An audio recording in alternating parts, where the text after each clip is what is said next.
남편이 바람 피워도 여자가 참아야지. 뭘 이혼까지 해. 집안을 망치려 하네. 정숙은 36의 나이에 이혼녀라는 주홍글씨를 가슴에 달고 살았다. 그녀가 사는 동네는 경기도 외곽의 작은 읍내로 아직도 구시대적 관념이 뿌리 깊게 박힌 곳이었다. 이곳에서 이혼은 곧 낙인이었고 특히 여자가 이혼을 먼저 요구했다는 사실은 마을 사람들에게 절대 용납될 수 없는 죄악이었다. 남편 박재현은 결혼 8년 차에 회사 후배와 바람을 피웠다. 28의 젊은 여자였다. 정숙이 그 사실을 알게 된 건 남편의 휴대폰에서 노골적인 문자를 발견하면서부터였다. 손이 떨렸다. 머릿속이 하얘졌다. 하지만 남편은 오히려 화를 냈다. 자신의 휴대폰을 몰래 봤다는 이유로 정숙의 뺨을 때렸다. 그날 밤 정숙은 6살 아들 민준이를 품에 안고 밤새 울었다.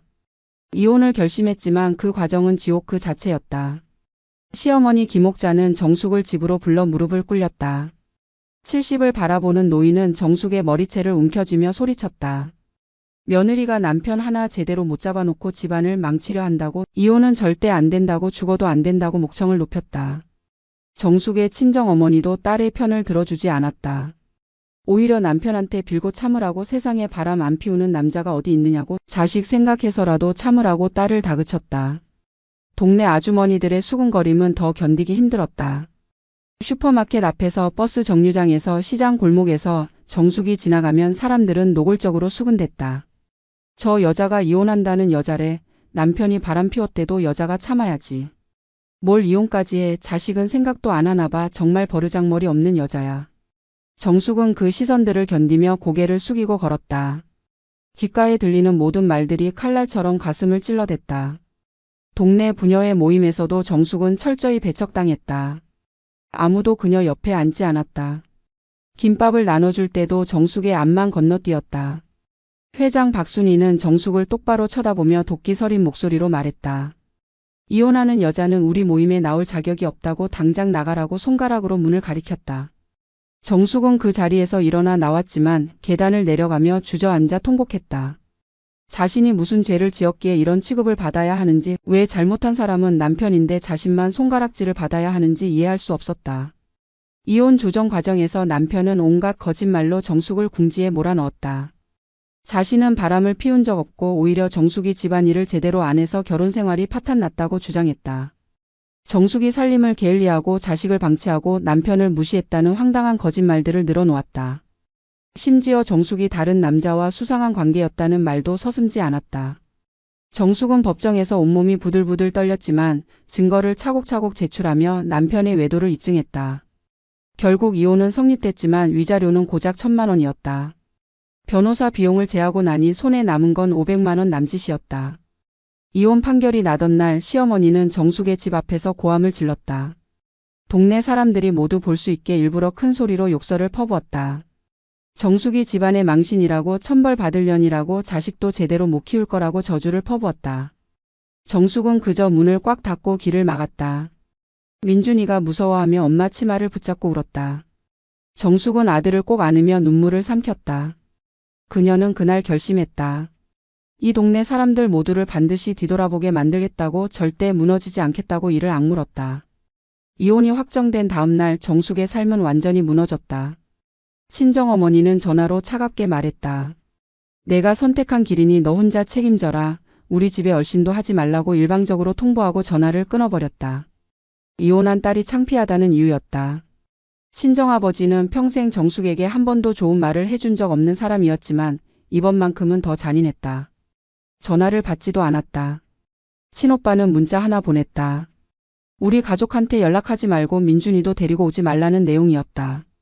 정숙은 그 문자를 보며 핸드폰을 벽에 집어던지고 싶었지만 그럴 여유조차 없었다. 시댁은 더 악랄했다. 시어머니 김옥자는 정숙이 쓰던 물건들을 모두 집 밖으로 내던졌다. 결혼식 때 받은 이불, 그릇, 옷가지들까지 모두 마당에 내팽개쳤다. 비가 내리는 날이었다. 정숙은 빗속에서 젖은 짐들을 하나하나 주워 담으며 참았던 눈물을 쏟아냈다. 시어머니는 대문 안에 서서 지켜보며 비웃었다. 너 같은 여자는 거지가 되는 게 딱 어울린다고 평생 고생하며 살라고 저주를 퍼부었다. 정숙은 그 말을 들으며 이를 악물었다. 언젠가 반드시 이 모든 모욕을 갚아주리라 마음속으로 맹세했다. 살 곳이 없었다. 정숙은 민준이를 데리고 임대 아파트를 알아봤지만 보증금조차 마련할 수 없었다. 결국 찾아간 곳은 월세 30만 원짜리 반지하 단칸방이었다. 곰팡이 냄새가 진동했고 천장에선 물이 새어 얼룩이 가득했다. 화장실은 방 안에 있었고 부엌이라고 할 것도 없는 좁은 공간에 낡은 가스레인지 하나가 전부였다. 민준이는 곰팡이 냄새에 기침을 했다. 정숙은 아들을 꼭 껴안으며 미안하다고 조금만 참으면 엄마가 더 좋은 집으로 데려가 주겠다고 속삭였다. 하지만 현실은 가혹했다. 정숙은 일자리를 찾아야 했다. 고등학교만 졸업한 그녀에게 변변한 기술도 경력도 없었다. 이력서를 들고 동네 식당, 카페, 마트를 돌아다녔지만 번번이 거절당했다. 아이가 어리다는 이유였다. 혹시 아이가 아프면 일을 못 나올 텐데 그런 사람은 쓸 수 없다는 말을 수없이 들었다. 정숙은 무릎이 꿇렸다.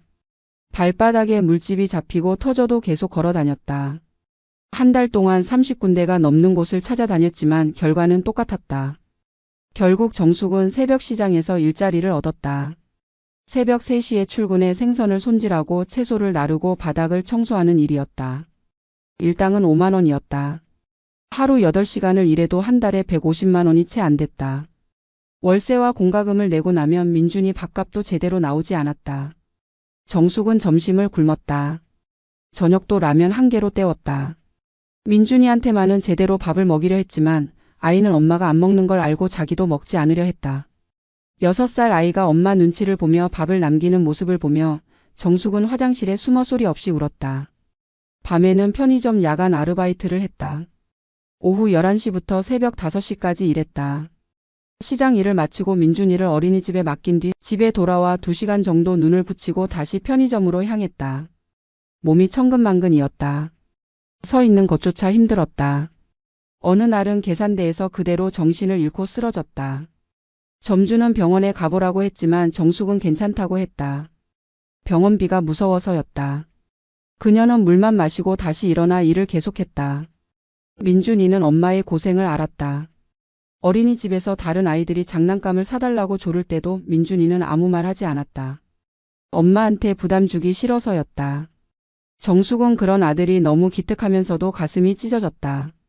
6살 아이가 어른처럼 눈치를 보며 산다는 게 너무 미안했다. 정숙은 밤마다 아들의 잠든 얼굴을 보며 다짐했다. 민준이만큼은 절대 자신처럼 살게 하지 않겠다고, 반드시 이 지옥에서 벗어나게 해주겠다고 맹세했다. 새벽 시장에서의 일은 상상 이상으로 가혹했다. 정숙은 매일 새벽 2시 반에 일어나 민준이를 재우고 집을 나섰다. 한겨울에도 여름 장마철에도 쉬는 날은 없었다. 시장 상인들은 이혼녀라는 사실을 알고 정숙을 무시했다. 가장 더럽고 힘든 일을 그녀에게만 시켰다. 생선 내장을 치우고 썩은 채소를 골라내고 화장실 청소까지 도맡았다. 정숙의 손은 비늘과 생선 비린내로 얼룩졌고 손톱 밑은 시커멓게 때가 꼈다. 아무리 씻어도 냄새가 가시지 않았다. 시장 아주머니들은 정숙을 업신여겼다. 김명자라는 50대 아주머니는 특히 악랄했다. 정숙이 조금만 일을 늦게 끝내도 고함을 질렀다.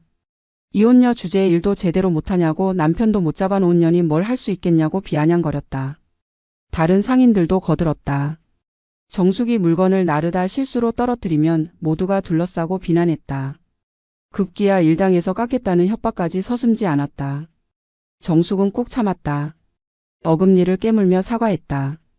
이 일마저 잃으면 민준이와 당장 굶어 죽을 판이었기 때문이다. 점심시간엔 세탁소로 달려갔다. 세탁소 주인 박영숙은 60이 넘은 할머니로 정숙을 불쌍히 여겨 일자리를 줬다. 하지만 그것도 동정일 뿐 임금은 터무니없이 적었다. 4시간 일하고 3만 원을 받았다. 정숙은 뜨거운 증기 속에서 셔츠를 다리고 이불을 접고 손님들의 옷을 정리했다. 증기로 얼굴이 화끈거렸고 손바닥엔 화상 자국이 생겼다. 그래도 정숙은 악착같이 일했다. 단 한 푼이라도 더 벌기 위해서였다. 저녁에는 민준이를 어린이집에서 데려와 급하게 밥을 먹이고 아이를 재운 뒤 다시 편의점으로 향했다.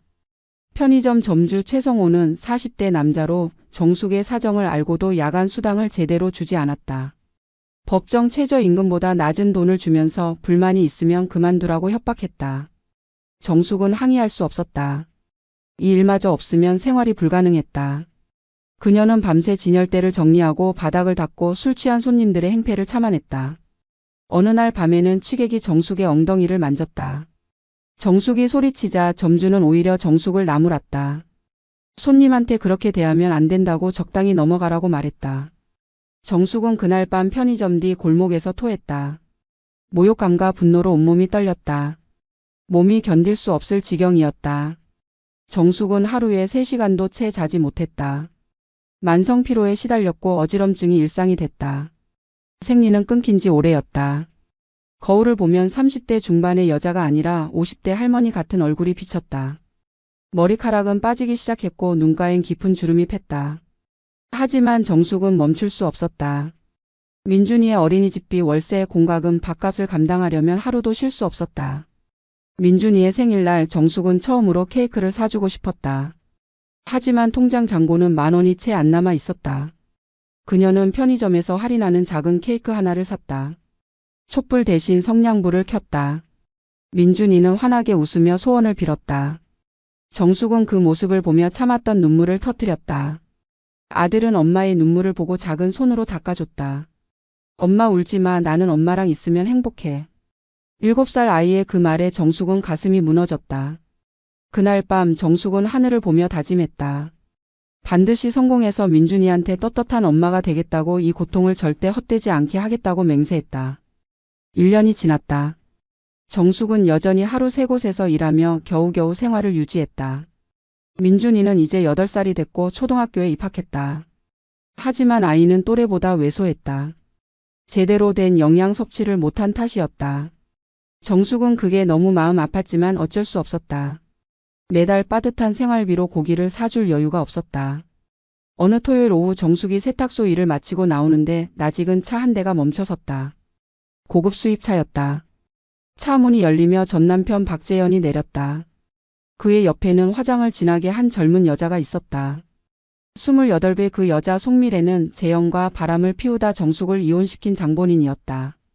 미래는 명품 가방을 들고 도도하게 정숙을 내려다봤다. 정숙은 심장이 철렁 내려앉았지만 애써 무표정을 유지했다. 재현은 비웃듯 정숙을 후려봤다. 그녀의 낡은 옷, 거칠어진 손, 초췌한 얼굴을 보며 만족스러운 표정을 지었다.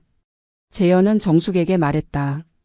이렇게 비참하게 살 거면 차라리 민준이를 자기한테 보내라고. 자기는 지금 사업도 잘 되고 돈도 많으니 아이를 제대로 키울 수 있다고 말했다. 그리고 정숙더러 재혼이나 하라고. 여자 혼자서는 아이 못 키운다고 남자 없으면 평생 이렇게 비참하게 살 거라고 조롱했다.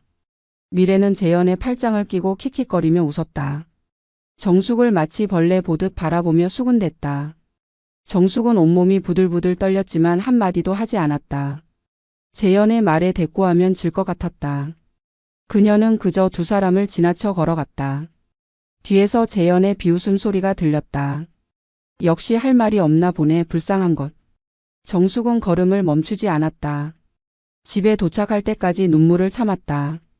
하지만 문을 닫는 순간 그녀는 주저앉아 통곡했다. 분노와 치욕으로 온몸이 떨렸다. 왜 잘못한 사람은 저들인데 자신만 이렇게 고통받아야 하는지 이해할 수 없었다. 다음 주 더 충격적인 일이 벌어졌다. 재현이 민준이를 찾아갔다. 학교 앞에서 아이를 기다렸다가 데리고 나왔다. 정숙은 학교에서 연락을 받고 미친 듯이 달려갔다. 재현은 민준이를 데리고 패스트푸드점에 앉아 있었다. 아이 앞에는 햄버거와 감자튀김이 놓여 있었다. 민준이는 맛있게 먹고 있었지만 정숙이 나타나자 얼굴이 굳었다. 재현은 정숙을 보며 비열하게 웃었다. 아들한테 밥 한 끼 제대로 못 먹이는 엄마보다 자기가 낫지 않냐고. 민준이한테 아빠랑 살래 엄마랑 살래 물어보라고 도발했다. 정숙은 민준이의 손을 붙잡고 일으켰다. 재현은 정숙의 팔을 세게 잡았다. 그는 정숙의 귀에 속삭였다. 내가 이렇게 힘들게 사는 것도 지겹지 않냐고. 아이를 포기하면 매달 양육비 50만 원을 주겠다고 제안했다. 그리고 자기랑 미래가 민준이를 잘 키우겠다고. 정숙은 그냥 재혼이나 해서 편하게 살라고 말했다. 정숙은 재현의 손을 뿌리쳤다. 그리고 차갑게 말했다. 절대로 민준이를 포기하지 않을 거라고. 당신 같은 인간한테는 죽어도 아이를 맡길 수 없다고 또박또박 말했다. 재현은 코웃음 쳤다. 두고 보자는 말을 남기고 가버렸다. 그날 밤 정숙은 민준이를 꼭 안았다. 아이에게 물었다. 아빠랑 살고 싶냐고 엄마랑 사는 게 힘드냐고 떨리는 목소리로 물었다. 민준이는 고개를 저었다. 엄마랑 살고 싶다고 아빠는 무섭다고 엄마가 제일 좋다고 말했다. 정숙은 아들을 품에 꼭 안고 다짐했다. 절대 재현한테 아이를 빼앗기지 않겠다고 무슨 일이 있어도 민준이를 지키겠다고 이를 악물었다. 하지만 현실은 냉혹했다. 재현은 돈이 많았고 정숙은 가난했다. 만약 법정 싸움이 벌어지면 정숙이 이길 확률은 거의 없었다. 그녀는 두려웠지만 포기할 수 없었다. 정숙은 더 나은 삶을 위해 무언가를 시도해야 한다고 결심했다. 하루 3곳에서 일해도 월세와 생활비를 겨우 감당할 뿐 미래를 위한 저축은 불가능했다. 이대로 가다가는 민준이를 대학에도 못 보낼 것 같았다. 그녀는 작은 식당을 차리기로 결심했다. 평생 요리를 해온 경험을 살려 국밥집을 열면 뭔가 해볼 수 있을 것 같았다. 정숙은 밤마다 계획을 세웠다. 어떤 메뉴를 팔지, 어디에 가게를 낼지, 얼마의 자본금이 필요한지 꼼꼼하게 적어 내려갔다. 보증금 500만 원, 인테리어 300만 원, 집기와 식재료 200만 원. 총 1000만 원이 필요했다. 하지만 정숙의 통장에는 겨우 200만 원이 있었다. 그녀는 은행을 찾아가 대출을 신청했다. 하지만 신용 점수가 바닥이었다. 이혼 과정에서 생긴 빚 때문에 신용불량 직전이었다. 결국 사채를 쓸 수밖에 없었다. 사채업자 한동수는 50대 남자로 정숙의 처지를 이용했다. 800만 원을 빌려주면서 이자는 월 10%를 요구했다. 정상적인 금융기관이라면 절대 나올 수 없는 고리 대금이었다. 정숙은 그걸 알면서도 도장을 찍었다. 다른 방법이 없었다. 한동수는 비열하게 웃으며 말했다. 못 갚으면 어떻게 되는지 알지? 정숙은 고개를 끄덕였다. 반드시 갚겠다고, 장사만 잘 되면 문제 없을 거라고 자신했다. 시장 근처에 작은 점포를 얻었다. 10평도 안 되는 좁은 공간이었지만 정숙에게는 희망의 공간이었다. 그녀는 낮에는 일하고 밤에는 가게를 꾸몄다. 벽을 칠하고 테이블을 닦고 주방 기구를 설치했다. 민준이도 엄마를 도왔다. 9살 아이가 걸레질을 하고 의자를 닦았다. 정숙은 아들이 기특하면서도 마음이 아팠다. 한 달 동안 밤을 새워 가게를 완성했다. 간판에는 정성국밥이라는 이름을 달았다. 개업 첫날 정숙은 새벽부터 뼈를 고아 육수를 만들었다. 정성껏 끓인 국물은 진하고 고소했다. 손님이 오기를 기다렸다. 하지만 점심시간이 지나도 손님은 3명밖에 오지 않았다. 모두 구경만 하다 나갔다. 가격이 비싸다는 이유였다. 정숙은 다른 식당보다 1,000원 저렴하게 책정했는데도 손님들은 불평했다. 저녁에도 손님은 거의 없었다. 하루 매출은 3만 원. 재료비와 임대료를 생각하면 완전히 적자였다. 일주일이 지나도 상황은 나아지지 않았다. 하루 평균 5명 정도의 손님만 왔다. 정숙은 전단지를 돌렸다. 동네를 돌아다니며 홍보했다. 하지만 사람들의 반응은 싸늘했다. 이혼녀가 하는 식당이라며 수군댔다. 남편도 못 잡아놓은 여자가 무슨 장사를 하냐고 비웃었다. 정숙은 굴욕을 참으며 계속 전단지를 돌렸다. 하지만 손님은 늘지 않았다. 한 달이 지났다. 매출은 여전히 바닥이었다. 임대료와 식재료비를 감당할 수 없었다. 사채 이자가 밀렸다. 한동수는 독촉 전화를 하루에 10번씩 걸었다. 돈 갚으라고, 못 갚으면 가게를 넘기라고 협박했다. 정숙은 무릎이 꺾였다. 결국 가게 문을 닫을 수밖에 없었다. 개업한 지 한 달 만이었다. 투자한 돈은 모두 날아갔다. 통장 잔고는 0점이었다. 오히려 빚만 800만 원이 남았다. 정숙은 텅 빈 가게 안에 홀로 앉아 있었다. 눈물도 나오지 않았다. 그저 허공을 바라보며 멍하니 있었다. 실패했다. 완전히 망했다. 이제 어떻게 해야 할지 막막했다.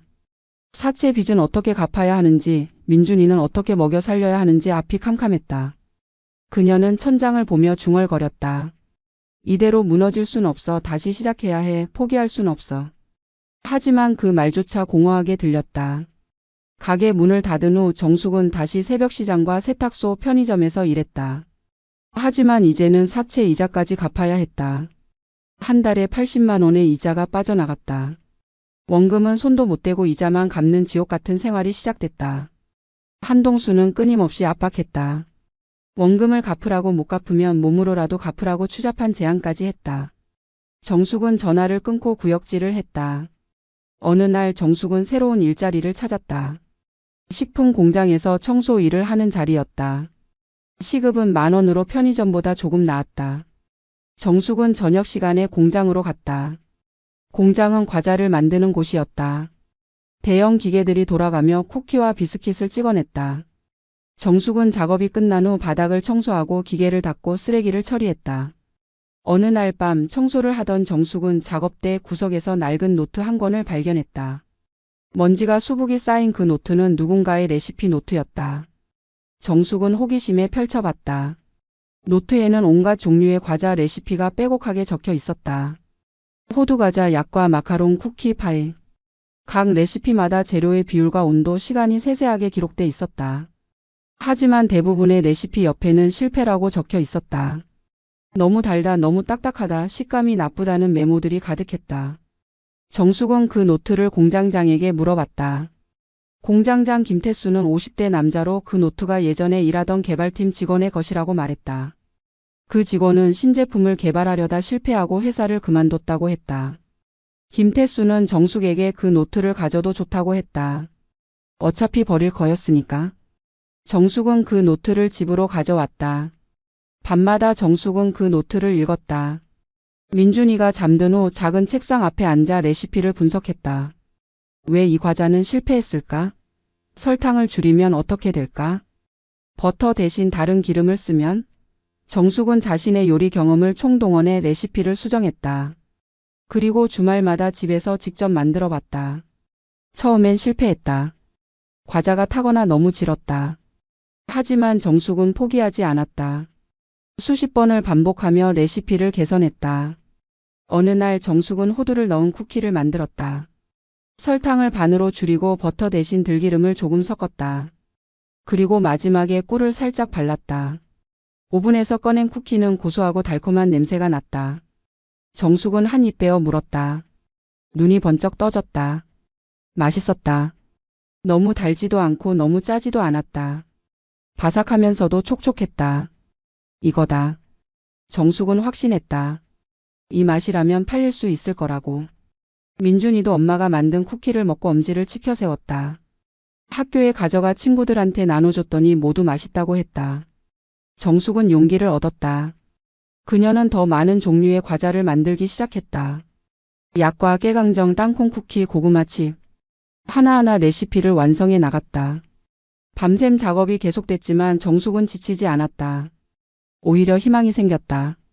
드디어 자신만의 무언가를 찾은 것 같았다. 정숙은 시장에 가서 작은 천막 자리를 얻었다. 한 달에 10만 원이었다. 그녀는 주말마다 그곳에서 자신이 만든 과자를 팔기 시작했다. 손수 만든 과자를 투명한 봉지에 담아 정성스럽게 포장했다. 가격은 한 봉지에 3,000원. 처음엔 아무도 거들떠보지 않았다. 하지만 정숙은 시식용 과자를 나눠줬다. 지나가는 사람들에게 하나씩 맛을 보게 했다. 첫 주말 정숙은 단 2봉지를 팔았다. 하루 종일 천막 앞에 서 있었지만 수익은 6,000원이었다. 하지만 정숙은 포기하지 않았다. 다음 주말에도 그 다음 주말에도 같은 자리에 섰다. 시식용 과자를 더 많이 준비했다. 지나가는 사람들에게 웃으며 권했다. 맛만 보세요. 정말 맛있어요. 사람들은 처음엔 의심스러워했지만 한 입 맛보고는 표정이 바뀌었다. 셋째 주가 되자 입소문이 퍼지기 시작했다. 저기 천막에서 파는 과자 먹어봤어? 진짜 맛있더라. 첨가물도 안 들어가고 수제래. 시장 아주머니들 사이에서 소문이 돌았다. 정숙의 천막 앞에 사람들이 모이기 시작했다.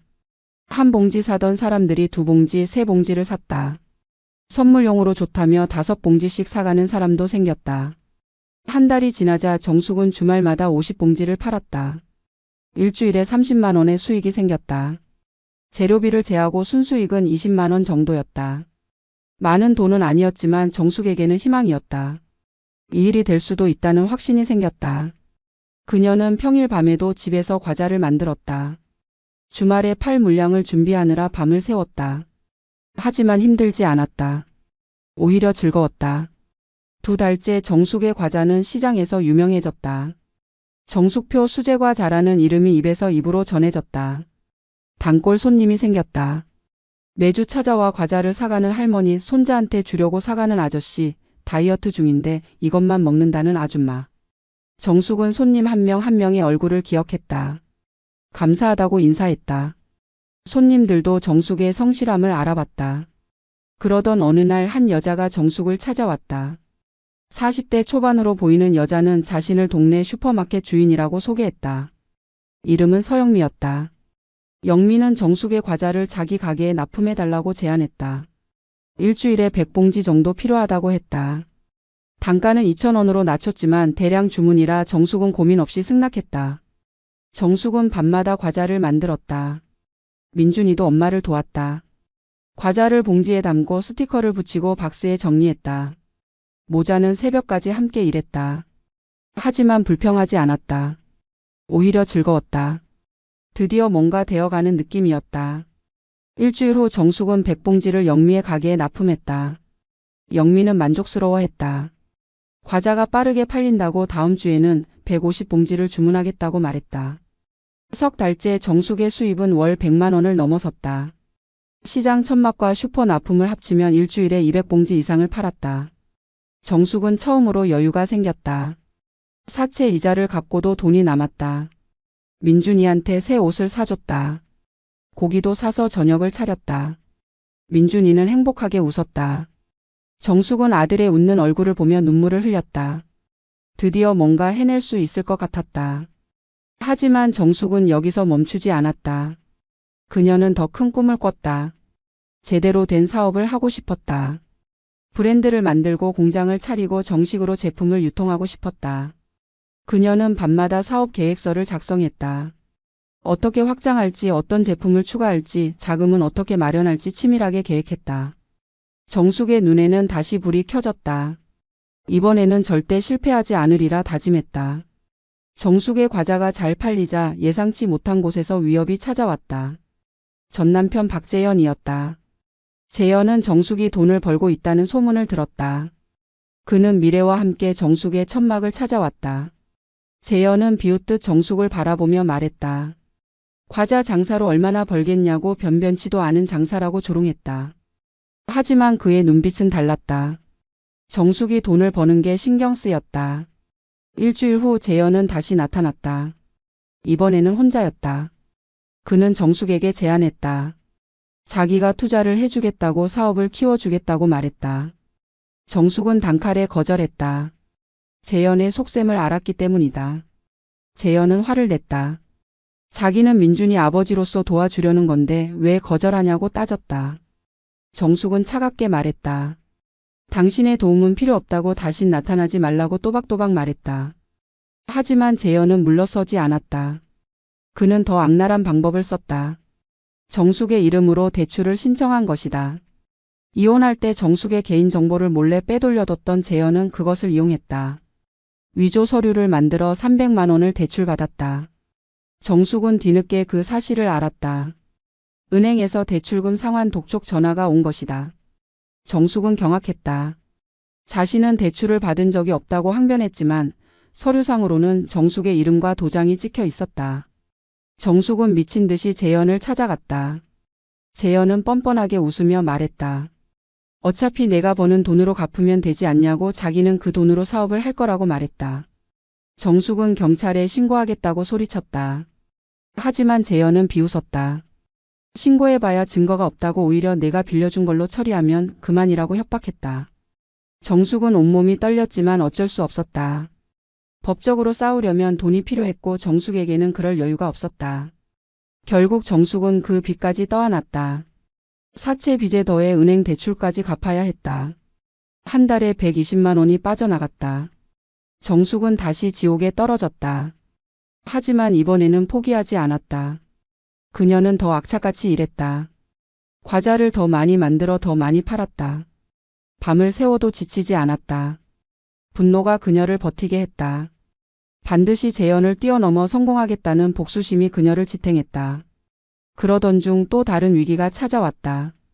시장 상인들이 정숙을 견제하기 시작한 것이다. 정숙의 과자가 너무 잘 팔리자 다른 상인들이 질투했다.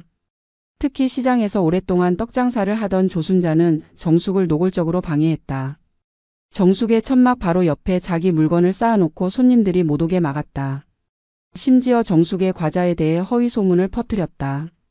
위생이 안 좋다고 유통기한이 지난 재료를 쓴다고 거짓말을 했다. 정숙은 견뎌냈다. 그녀는 더 깨끗하게 더 정직하게 장사했다.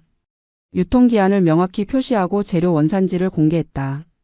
손님들은 정숙을 믿었다. 오히려 소문을 퍼뜨린 조순자에게 등을 돌렸다. 정숙의 매출은 오히려 늘었다. 그녀는 이제 일주일에 300봉지를 팔았다. 월 수입은 200만 원을 넘어섰다. 빚을 갚고도 여유가 생겼다. 정숙은 조금씩 원금을 갚아나가기 시작했다. 정숙은 더 이상 천막 장사로는 한계가 있다고 판단했다. 제대로 된 사업을 하려면 상호 등록을 하고 사업자를 내고 브랜드를 만들어야 했다. 그녀는 구청을 찾아가 사업자 등록을 신청했다. 담당 공무원은 정숙을 보며 의아해했다. 이혼녀가 혼자 사업을 한다는 게 신기했던 것이다. 하지만 정숙은 당당했다. 모든 서류를 완벽하게 준비했고 위생 교육도 이수했다. 일주일 후 정숙식품이라는 상호로 사업자가 나왔다. 정숙은 간이 작업장을 마련했다. 월세 50만 원짜리 작은 공간이었지만 그녀에게는 꿈의 공장이었다. 오븐 2대와 작업대, 포장기계를 설치했다. 이제 집에서 만들지 않고 작업장에서 과자를 만들 수 있었다. 효율이 훨씬 높아졌다. 하루에 500개까지 만들 수 있었다. 정숙은 제품 라인을 확장했다. 기존의 호두 쿠키에 더해 흑임자 쿠키, 단호박 쿠키, 고구마칩, 견과류 강정을 출시했다. 모두 첨가물 없이 천연 재료만 사용했다. 포장도 깔끔하게 디자인했다. 정숙식품이라는 로고를 넣고 유통기한과 원재료를 명확히 표시했다. 제품의 완성도가 높아지자 주문이 폭발적으로 늘었다. 동네 슈퍼 3곳에서 정기 납품 계약을 맺었다. 일주일에 1000개를 납품했다. 정숙 혼자서는 감당이 안 됐다. 그녀는 직원을 뽑기로 결심했다. 구인 광고를 냈다. 시급 10,000원, 하루 4시간 근무. 며칠 후 3명이 찾아왔다. 모두 50대 아줌마들이었다. 정숙은 그들을 고용했다. 김영희, 박순애, 이미자. 3사람은 성실하게 일했다. 정숙은 직원들을 가족처럼 대했다. 점심을 같이 먹고 고민을 들어주고 월급을 정확히 줬다. 사업이 커지자 정숙은 제품 포장을 개선했다. 예쁜 박스에 담아 선물용으로 판매했다. 명절 시즌에는 주문이 폭주했다. 추석 한 달 전부터 예약이 밀려들었다. 정숙과 직원들은 밤샘 작업을 했다.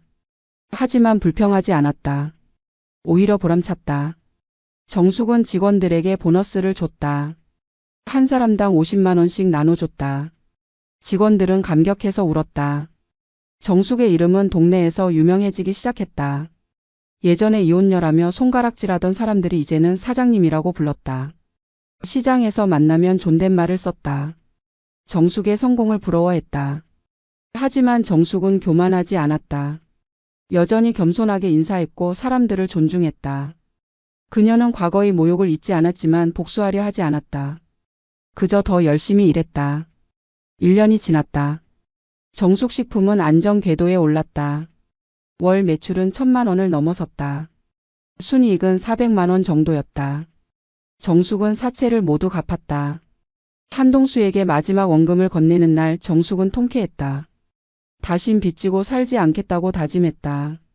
은행 대출도 절반 이상 갚았다. 이제 조금씩 여유가 생겼다.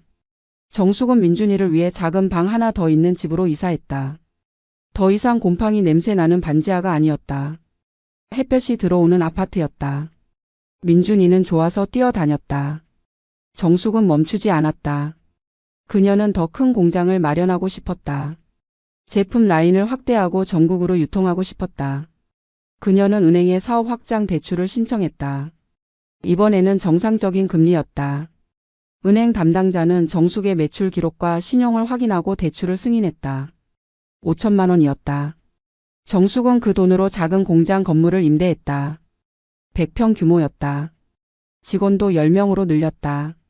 정숙식품은 이제 제대로 된 회사가 됐다. 사업이 안정되고 2년이 흘렀다. 정숙은 이제 40이 됐고 민준이는 중학생이 됐다. 정숙식품은 지역에서 알아주는 중소기업이 됐다. 직원은 20명으로 늘었고 월 매출은 5천만 원에 달했다. 대형 마트 3곳과 계약을 맺었고 온라인 쇼핑몰에서도 제품을 팔았다. 정숙은 이제 동네에서 성공한 사업가로 인정받았다. 어느 가을날 예상치 못한 손님이 찾아왔다. 시어머니 김옥자였다. 70을 훌쩍 넘긴 노인은 휠체어에 앉아 있었다. 뇌졸중으로 쓰러진 후 반신불수가 됐다고 했다. 그녀를 데리고 온 사람은 재현의 여동생이었다. 여동생은 정숙에게 사정했다. 오빠는 사업 망하고 연락도 안 되고 자기도 형편이 어려워서 어머니를 돌볼 수 없다고 정숙이 좀 도와달라고 애원했다. 정숙은 휠체어에 앉은 시어머니를 내려다봤다. 예전에 자신을 집 밖으로 내쫓고 저주하던 그 노인이었다. 빗속에서 젖은 짐을 주워 담을 때 거지가 되라고 악담하던 그 사람이었다. 정숙의 가슴 속에는 여전히 그날의 모욕이 생생했다. 하지만 지금 앞에 있는 건 초라한 노인일 뿐이었다. 시어머니는 정숙을 올려다보며 떨리는 목소리로 말했다. 미안하다고 자기가 잘못했다고 제발 도와달라고 애원했다. 정숙은 한참을 말없이 서 있었다. 직원들이 지켜보고 있었다. 정숙은 깊은 한숨을 쉬었다. 그리고 여동생에게 말했다. 병원비는 내주겠다고 하지만 모시고 살 수는 없다고 요양병원을 알아보겠다고 말했다. 시어머니는 눈물을 흘렸다. 고맙다고 정말 고맙다고 떨리는 손으로 정숙의 손을 잡았다. 정숙은 그 손을 뿌리치지 않았다. 하지만 따뜻하게 잡아주지도 않았다. 그저 묵묵히 서 있었다. 정숙은 시어머니를 괜찮은 요양병원에 입원시켰다. 한 달에 200만 원이 들었지만 정숙은 감당할 수 있었다. 그녀는 한 달에 한 번씩 병원을 찾아갔다. 시어머니는 볼 때마다 눈물을 흘렸다. 자기가 얼마나 잘못했는지, 정숙이 얼마나 훌륭한 사람인지 깨달았다고 말했다. 정숙은 아무 말 없이 들었다. 용서한다는 말은 하지 않았다. 하지만 더 이상 미워하지도 않았다. 그냥 담담했다. 민준이는 엄마의 결정을 지지했다. 할머니가 비록 예전에 엄마한테 못되게 굴었지만 그래도 도와주는 엄마가 자랑스럽다고 말했다. 정숙은 아들을 꼭 안았다. 민준이가 이렇게 바르게 자라준 게 가장 큰 보람이었다. 정숙은 아들에게 말했다. 복수는 미워하며 사는 게 아니라 더 잘 사는 거라고 우리는 당당하게 살면 된다고 말해줬다. 시어머니의 등장은 동네에 또 한 번 화제가 됐다. 사람들은 정숙의 대인배적인 처신에 감탄했다. 자기를 그렇게 괴롭힌 시어머니를 돌봐준다니 정말 대단한 사람이라고 칭찬했다. 정숙은 그런 칭찬에도 담담했다. 그저 사람으로서 해야 할 일을 했을 뿐이라고 말했다. 하지만 내심 뿌듯했다. 자신이 더 이상 과거의 희생자가 아니라 당당한 승리자가 됐다는 걸 느꼈다. 정숙식품이 성공하자 동네 사람들의 태도는 완전히 바뀌었다. 예전에 정숙을 이혼녀라고 손가락질하던 사람들이 이제는 사장님이라고 불렀다. 슈퍼에 들어가면 주인이 환하게 웃으며 맞이했다. 시장에 가면 상인들이 먼저 인사했다. 정숙이 지나가면 모두 고개를 숙였다. 동네 부녀회 회장 박순희는 정숙에게 다시 부녀회에 들어오라고 제안했다. 정숙은 정중히 거절했다. 예전의 모욕을 잊지 않았기 때문이다. 시장에서 정숙을 가장 괴롭혔던 김명자는 이제 정숙 앞에서 고개를 못 들었다. 어느 날 김명자가 정숙을 찾아왔다. 예전에 한 말들이 너무 미안하다고 자기가 잘못했다고 용서를 빌었다. 정숙은 담담하게 말했다. 다 지나간 일이라고 신경 쓰지 말라고 말했다. 하지만 다시 친하게 지낼 생각은 없다고 선을 그었다. 김명자는 고개를 숙이고 돌아갔다. 동네 사람들은 정숙의 성공담을 입에 올렸다. 이혼 후 혼자서 아이 키우며 그렇게 큰 사업을 일궜다고 정말 대단한 사람이라고 칭찬했다. 정숙은 이제 동네의 롤모델이 됐다. 특히 혼자 아이 키우는 여성들에게 희망이 됐다. 정숙에게 조언을 구하는 사람들이 찾아왔다. 정숙은 자신의 경험을 나눠줬다. 포기하지 말라고, 세상은 생각보다 넓다고, 당당하게 살라고 격려했다. 정숙식품은 계속 성장했다. 대형 백화점에서 입점 제안이 들어왔다. 정숙은 신중하게 계약을 검토하고 승낙했다. 백화점 명절 선물 코너에 정숙식품 제품이 진열됐다. 고급스러운 포장으로 단장한 제품들은 불티나게 팔렸다. 정숙은 백화점 담당자와 미팅을 하며 자신감 있게 프레젠테이션을 했다. 더 이상 주눅 들지 않았다. 당당한 사업가였다. 직원들도 늘었다. 이제 50명이 넘는 직원이 정숙식품에서 일했다. 정숙은 직원들을 가족처럼 대했다. 명절이면 보너스를 주고 경조사가 있으면 챙겼다. 직원들의 고민을 들어주고 필요하면 돈도 빌려줬다. 직원들은 정숙을 진심으로 존경했다. 회사를 위해 열심히 일했다. 이직률은 거의 제로였다. 정숙은 이제 동네에서 가장 성공한 사업가 중 한 명이 됐다. 지역 상공회의소에서 초청장이 왔다. 정숙은 회원으로 가입했다. 다른 사업가들과 네트워크를 쌓았다. 정숙의 이야기는 지역 신문에 실렸다. 이혼 후 혼자 힘으로 일어선 여성 사업가라는 타이틀로 인터뷰 기사가 나갔다. 정숙은 인터뷰에서 말했다. 포기하지 않으면 누구나 할 수 있다고 중요한 건 의지라고 강조했다. 동네 사람들은 이제 정숙을 보며 말했다. 정말 대단한 사람이라고 이혼한 게. 오히려 전화위복이 됐다고 남편한테 의지했으면 저렇게 못됐을 거라고 수군댔다. 정숙은 그 말을 들으며 씁쓸하게 웃었다. 예전에는 이혼녀라고 손가락질하던 사람들이 이제는 추켜 세웠다. 세상은 참 간사했다. 하지만 정숙은 개의치 않았다. 중요한 건 남의 시선이 아니라 자기 자신이었다. 정숙이 성공가도를 달리는 동안 전 남편 박재현의 삶은 나락으로 떨어지고 있었다. 재현은 정숙과 이혼 후 미래와 재혼했다. 처음에는 잘 나가는 것처럼 보였다. 고급차를 몰고 비싼 옷을 입고 호화로운 생활을 했다. 하지만 그건 빚으로 유지하는 허상이었다. 재현은 사업 수완이 없었다. 투자한다는 게 모두 실패했고 빚만 늘어났다. 미래는 재현의 경제력이 바닥나자 냉정해졌다. 예전처럼 다정하지 않았다. 돈이 없으면 쓸모없다는 듯 재현을 대했다. 재현은 돈을 구하려 사채까지 썼다. 하지만 빚은 눈덩이처럼 불어났다. 이자도 못 갚는 지경에 이르렀다. 사채업자들이 집으로 찾아왔다. 재현은 도망 다녔다. 휴대폰은 꺼놨고 집에도 들어가지 못했다. 미래는 결국 재현을 떠났다. 이혼 서류를 던지고 나가버렸다. 재현은 혼자 남았다. 빚은 2억 원이 넘었다. 집도 차도 모두 압류됐다. 재현은 고시원으로 들어갔다. 좁은 방 하나에서 라면으로 끼니를 때웠다. 일자리를 구했지만 쉽지 않았다. 50을 바라보는 나이에 변변한 기술도 없었다. 결국 공사판에서 막노동을 했다. 하루 10만 원을 받으며 벽돌을 나르고 시멘트를 섞었다. 어느 날 재현은 우연히 정숙식품 공장 앞을 지나갔다. 깔끔한 건물에 정숙식품이라는 간판이 크게 붙어 있었다. 직원들이 웃으며 출근하는 모습이 보였다. 재현은 그 광경을 보며 이를 갈았다. 자기가 버린 여자가 이렇게 성공했다는 게 믿기지 않았다. 분하고 억울했다. 하지만 어쩔 수 없었다. 자기가 선택한 길이었다. 재현의 새 부인 미래도 궁지에 몰렸다. 재현과 이혼한 후 돈이 떨어졌다. 그녀는 일자리를 찾아야 했다. 하지만 변변한 경력이 없었다. 이곳저곳 이력서를 넣었지만 번번이 떨어졌다. 나이는 35이 됐고 재혼해서 이혼한 이력 때문에 취업이 어려웠다. 결국 미래는 정숙식품에 이력서를 넣었다. 정숙식품이 직원을 뽑는다는 공고를 받기 때문이다. 면접 날 미래는 정숙 앞에 앉았다. 정숙은 이력서를 보고 미래를 알아봤다. 자기 남편을 빼앗아간 여자였다. 미래도 정숙을 알아보고 얼굴이 새하얘졌다. 정숙은 표정 하나 변하지 않고 물었다. 왜 이 회사에 지원했는지 무엇을 할 수 있는지 차분하게 질문했다. 미래는 떨리는 목소리로 대답했다. 일자리가 절실하다고 열심히 하겠다고 애원했다. 정숙은 한참을 말없이 미래를 바라봤다.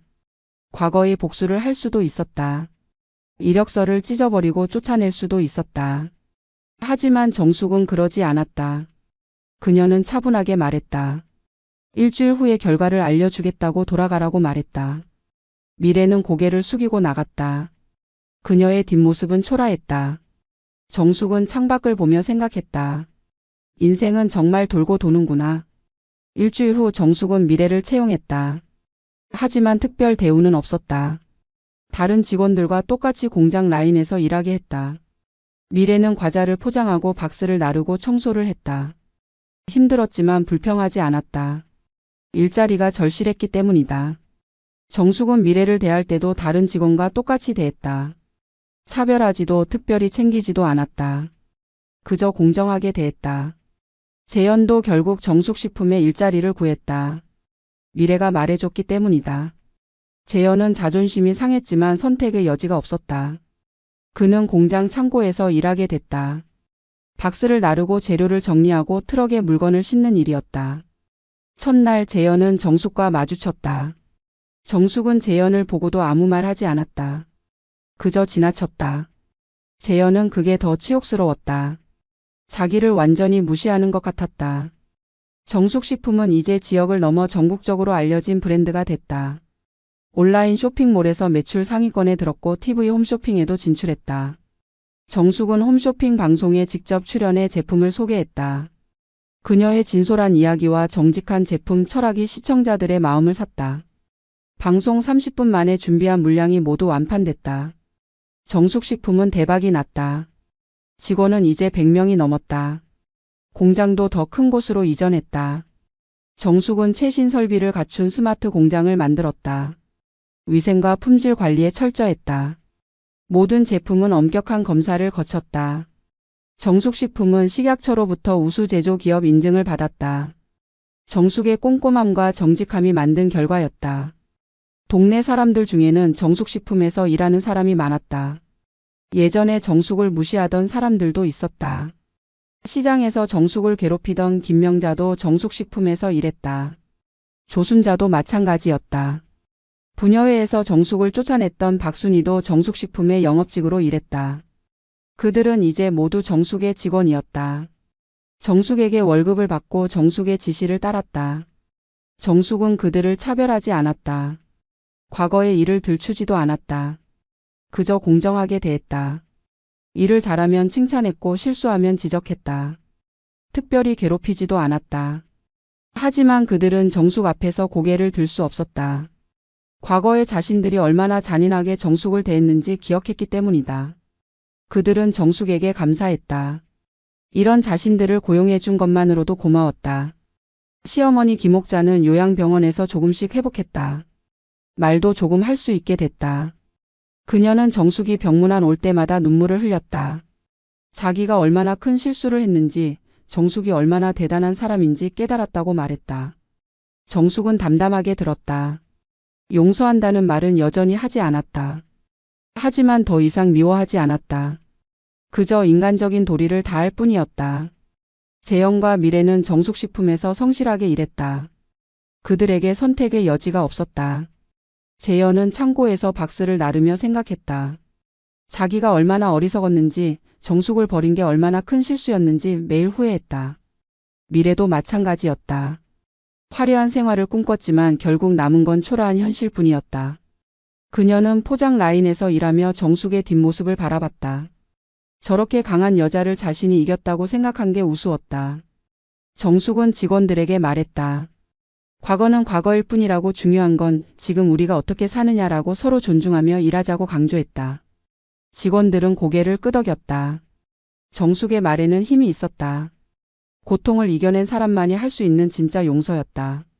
정숙은 복수를 말로 하지 않았다. 그냥 더 잘 살았다. 그게 가장 완벽한 복수였다. 어느 날 지역 방송에서 정숙을 인터뷰하러 왔다. 정숙은 카메라 앞에서 자신의 이야기를 들려줬다. 이혼 후 얼마나 힘들었는지 어떻게 일어섰는지 솔직하게 말했다.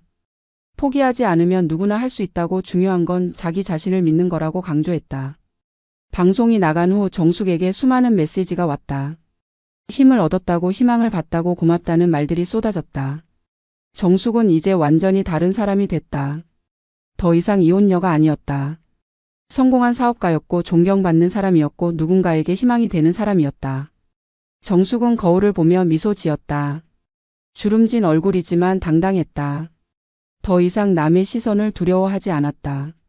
자기 자신으로 사는 게 얼마나 자유로운지 알았다. 정숙식품은 계속 성장했다. 매출은 연 100억 원을 넘어섰다. 정숙은 더 큰 공장을 짓기로 결정했다. 교외에 땅을 매입하고 500평 규모의 공장을 건설했다. 최첨단 설비를 갖춘 공장은 하루에 10만 개의 제품을 생산할 수 있었다. 정숙은 공장 준공식에서 감격스러워했다. 여기까지 오는데 10년이 걸렸다.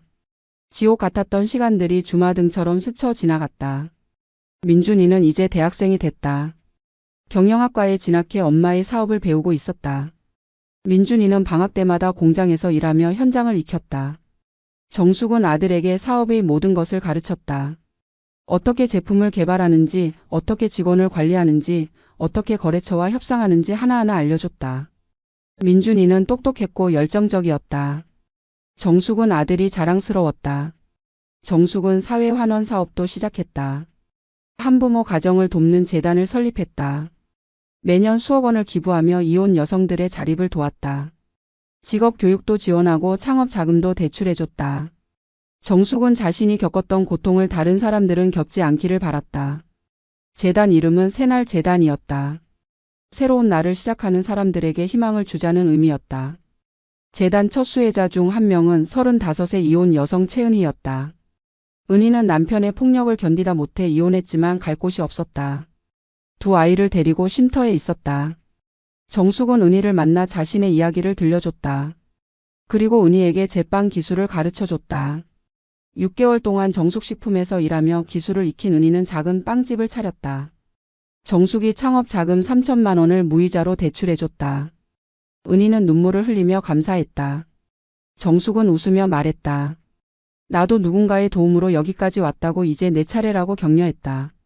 새날 재단은 1년에 100명이 넘는 여성을 도왔다. 정숙의 이야기는 언론에 대서특필됐다. 전국적으로 유명해졌다. 강연 요청이 쏟아졌다. 정숙은 전국을 다니며 자신의 경험을 나눴다. 대학에서, 기업에서, 여성단체에서 강연했다. 정숙의 이야기를 들은 사람들은 울었다. 그리고 용기를 얻었다. 정숙은 말했다.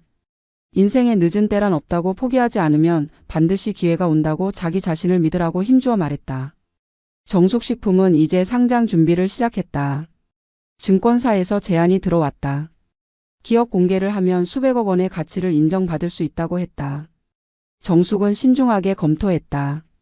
상장하면 더 많은 사람들에게 일자리를 제공할 수 있고 사업도 확장할 수 있었다. 하지만 동시에 책임도 커졌다. 정숙은 민준이와 상의했다. 민준이는 엄마를 지지했다. 할 수 있다고 엄마는 이미 충분히 증명했다고 격려했다. 2년 후 정숙식품은 코스닥에 상장됐다. 상장 첫날 주가는 공모가 대비 200% 상승했다. 정숙의 지분 가치는 1,000억 원이 넘었다. 정숙은 백만장자가 됐다. 하지만 그녀의 삶은 크게 달라지지 않았다. 여전히 새벽에 출근해서 공장을 돌아보고 직원들과 점심을 먹고 제품 개발 회의에 참석했다. 정숙은 돈보다 일 자체가 좋았다. 무언가를 만들어내는 기쁨, 사람들에게 인정받는 보람이 좋았다. 재현은 여전히 정숙식품 창고에서 일했다. 그는 이제 60이 가까워졌다. 허리가 굽었고 머리는 새하얗게 샜다. 재현은 매일 정숙의 차가 출근하는 걸 봤다. 고급 세단에서 내리는 정숙은 우아했다. 재현은 그 모습을 보며 매번 후회했다. 자기가 얼마나 어리석었는지 무엇을 잃었는지 뼈저리게 느꼈다. 하지만 돌이킬 수 없었다. 그는 그저 묵묵히 박스를 날랐다. 그게 자신이 할 수 있는 전부였다. 미래는 포장 라인에서 일하다 허리를 다쳤다. 디스크였다. 정숙은 미래를 병원에 보내고 치료비를 회사에서 부담했다. 미래는 정숙에게 고개를 숙였다. 고맙다고, 정말 미안하다고 떨리는 목소리로 말했다. 정숙은 담담하게 말했다. 회사 규정일 뿐이라고, 다른 직원도 똑같이 대한다고 말했다. 하지만 미래는 알았다. 정숙의 마음이 얼마나 넓은지, 자신이 얼마나 보잘것없는 사람인지 깨달았다. 시어머니 김옥자는 결국 세상을 떠났다. 정숙은 장례를 치러줬다. 조촐하지만 정성스러운 장례였다. 조문객 중에는 정숙식품 직원들이 많았다. 그들은 정숙의 대인배적인 모습에 다시 한번 감동했다. 장례식장에서 정숙은 시어머니의 영정 앞에 섰다. 그녀는 생각했다. 모든 게 용서됐다고, 이제 모든 게 끝났다고, 평화롭게 가시라고 마음속으로 말했다. 정숙의 눈가에 눈물이 맺혔다. 미움도 아니고 사랑도 아닌 그저 담담한 눈물이었다. 정숙은 동네 사람들을 위한 일도 했다. 지역 도서관을 짓는데 10억 원을 기부했다. 도서관 이름은 희망도서관이었다. 정숙은 개관식에서 말했다. 이 도서관이 아이들에게 꿈을 주는 공간이 되길 바란다고 책을 통해 세상을 배우고 희망을 얻길 바란다고 진심을 담아 말했다. 마을 사람들은 박수를 보냈다. 정숙은 이제 동네의 자랑이었다.